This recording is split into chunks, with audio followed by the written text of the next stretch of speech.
Hi, my name is Tegan Votberg. I'm the Education USA Advisor here at U.S. Embassy, Botswana.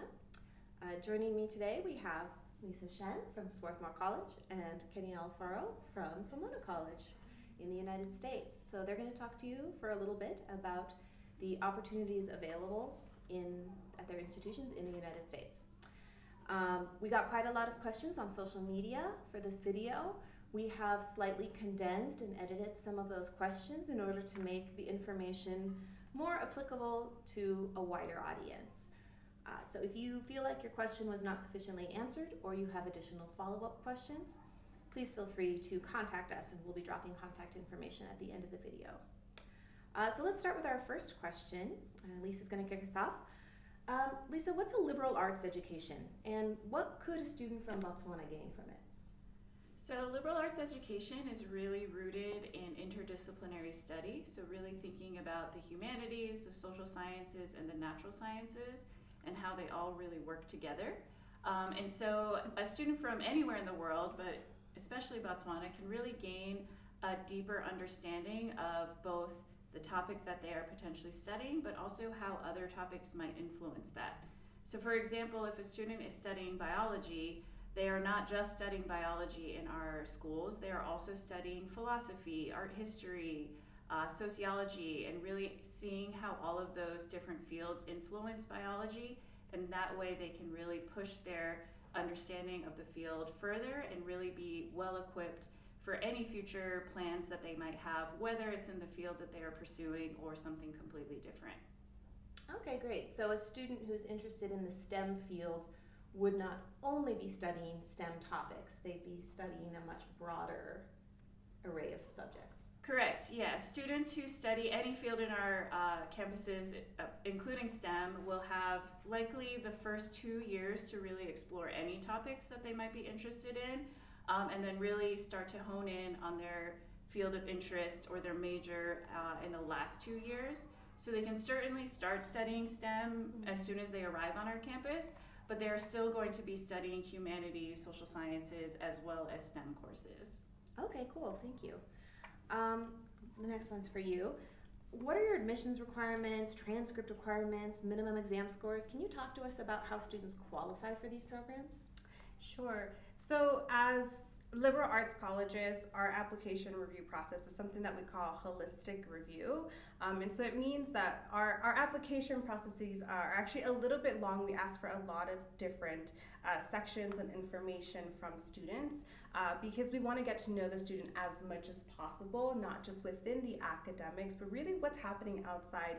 So for that reason, when we're thinking about requirements, we're going to be looking at the academics, of course. If they're in the A levels, looking for folks who are doing well in their A levels within those different years, those different subjects that they're choosing to take as well. But it's not just that. So for that reason, we don't have like a minimum score of points that students have to get, because it's just, yes, it's that process, but then we're thinking about, so what is a student doing outside of the classroom? So when they're not sitting and learning, kind of what are they doing? Are there some family responsibilities that they have? Do they have siblings that they have to take care of? Is there some work that's also happening? Maybe part of what they're doing at school is helping a teacher set up for something else, right? We see some of those different pieces within applications from students from Botswana. So a lot of it is thinking about that, what's happening outside, and then we're also asking students to write an essay to talk about themselves, an essay that is maybe thinking about an area of growth, a moment of joy, whatever it is a student wants to bring us into in terms of their lived experiences. So we're looking at the academics, we're looking at what's happening outside the classrooms, we're hearing from their students in their essays, and all together, all of that is giving us a story about a student.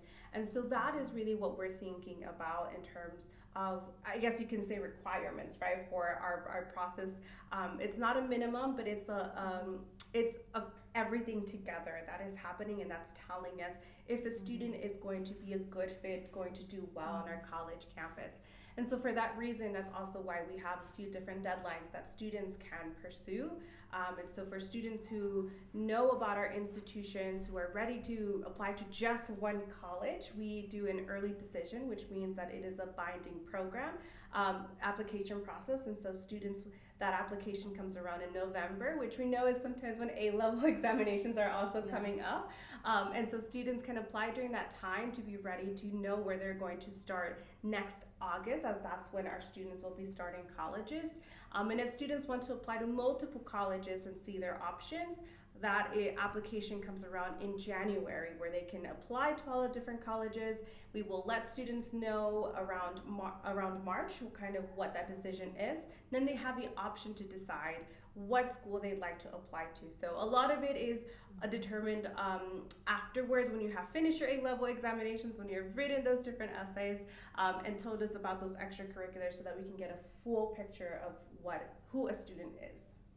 Awesome. So it's really, students could come from a lot of different backgrounds, it sounds like. Yeah. So Lisa, the next question's for you, and this is a question that a lot of students, I'm sure, want to know about, both here and in the U.S., and it's the subject of funding, what they need to qualify, and where they can find more information. Yeah, so a reason why colleges like Swarthmore and Pomona often do events like this together is because we share similar funding models. So for our students, our financial aid or our scholarships are based fully on your financial need. So it's really based on your family's financial situation. It is not based on merit. It's not based on ensuring that you're keeping a certain grade point average or anything like that. It's just based on a family's financial need. So it does vary from family to family, and we work really hard with our financial aid office to fully understand what a student's financial need is. So we will take your financial need and we will subtract that from the cost of attendance to come to our schools. So tuition, housing, food, activities, etc., etc. And whatever that final number is your financial aid award. And for colleges like Swarthmore, Pomona, and other similar colleges, we meet those with no loans. And so our students are coming onto our campus, many of them on full scholarships, or many of them receiving quite a lot of funding, and they do not have to pay our colleges back. And that includes our international students. So our international students, many of them are on our campus, are on full funding, and that is a commitment that we've made for our community to make sure that they can access college. Great. So the next question, what about students who are interested in pursuing graduate studies or professional licensure, especially in fields like medicine or education? Sure. So I think what's beautiful about our colleges is the small size of our campuses. It means that our students are getting a lot of one-on-one support throughout their 4 years. That includes a lot of pre-professional support, whether it be medicine, law, education, or business. So we're really making sure that they're taking the classes, they're taking advantage of other resources like research and like internships to get that hands-on learning experience. Mm-hmm. For our international students, we always make sure that they are mindful of, what some of the options after graduation might look like in the U.S., as it can be a little bit difficult, right, in terms of some of these different graduate licensure or graduate school opportunities and options. But either, if that is the path that students want to take, we're going to make sure that they are fully prepared, that they know what it looks like in their next steps as well. And again, a big part of it is because of our small size in terms of our college campuses. Sure, so it sounds like a particular benefit of these smaller schools is the amount of one-on-one attention that these students are able to Correct. get. Yes. From professors, advisors, administrators. Yeah, yes. That's awesome. Okay, so Lisa, some students are having questions about age restrictions for things like admissions and financial aid. So we typically do not have age restrictions for students who apply, and any student who's applying seeking financial aid lets us know, and so financial aid is quite tied with their application. They can't apply for financial aid if they're not applying to the college. Yeah. But in terms of age restrictions, while we certainly don't have a maximum, we do ask that students consider that we are a residential college campus, and whether older students feel comfortable being around many, many younger students and really being a part of that community. because of our sizes. So Swarthmore is about 1,600 students, Pomona is about 1,700 students. So they are going to be really integrated into our community. And so while age certainly is not a defining factor of their lives, it's something that they should consider about whether that's the right fit for them as they consider their future. Great, thank you. Kenya, some students have expressed concerns about safety on campus. So what can you tell us about that? Sure. And I will start by saying that, safety can look different for everyone, but I think that we on our college campuses, we really try to meet students where they are. And so for that reason, I think about me walking when it's dark, and I appreciate that at least on our campus, there's always lights. There's always security who's there as well, who's supporting in case you need anything, blue lights, or just friends who are willing to walk with you. I think our campuses are pretty safe, and we get that question quite often, both internationally and from our domestic students as well.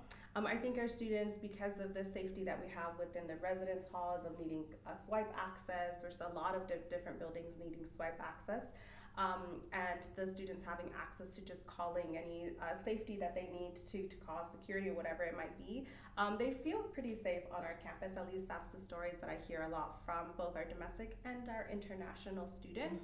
And so again, we're trying to meet students of where they are, but for the most part, students feel really comfortable. They feel safe going to class, going to their different extracurricular activities, going to work, no matter the time of day that they might be going outside. Great, thank you. So Lisa, a question was asked about the experience of students who have HIV positive status, but I really want to expand that question a little and ask how your schools support students with disabilities or health conditions. Sure, so all of our students, as we said earlier, have a lot of one-on-one support, both academically but also with their personal lives.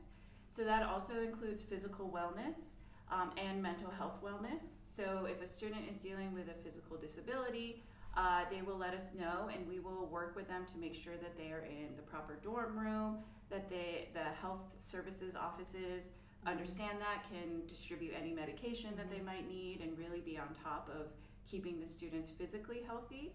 In terms of mental wellness, we all have many counselors on our campuses. We all have mental health facilities to really help students with whatever it is that they're dealing with, whether that's just an immediate problem that they just need to kind of get over, or if they need long-term support, our offices can either provide long-term support or refer them to somebody outside of the college who can provide long-term support. So really thinking about the fact that our colleges are small on purpose, and part of that is to make sure that we are ensuring the wellness of all of our students, regardless of their physical ability or their mental health or anything along those lines. Great. And just to be clear, there's no discrimination against students with any kind of disability or health condition throughout the application or financial aid process? Correct. We do not consider that as a part of our application process. Great, thank you. All right. So this last question is actually for both of you to just give a little spiel. What is one thing you want prospective students to know when considering your institutions? Yeah, I think I can start with a larger picture in that the liberal arts education is a very unique kind of education that students are going to be receiving, especially at one of our institutions, because we are considered quite small in the US, and we are asking students to be flexible. For us at Pomona, we're also asking students to think about what that looks like within the state that we're in, which is California. And so that I think is a very unique place to be and to have this small liberal arts experience that is surrounded by a lot of beauty, a lot of nature kind of around us as well. But that is really one thing that when we are also reviewing applications and we're thinking about students, is what about the liberal arts experience do you think is calling you and thinks that this is the place that you're going to be successful for the next 4 years? Great, thank you. Lisa? Yeah, I think I would follow that with what Kenya just said, with that the liberal arts experience is a very specific type, and it certainly doesn't fit every student, right? So we tend to attract students who are quite interested in many different topics, very intellectual in the ways that they approach their academics. We are typically not pre-professional focused schools, so students who immediately want to start working, immediately want to, just get a degree to get the job and then, move on. Liberal arts education might not be the best fit for them, and there are plenty of schools out there that could be a great fit for them, who can really prepare them to enter the workforce as soon as they can. But for us, we are really trying to foster students' intellectual abilities, really foster the ways that they think, to potentially change the world in larger ways than just doing a job.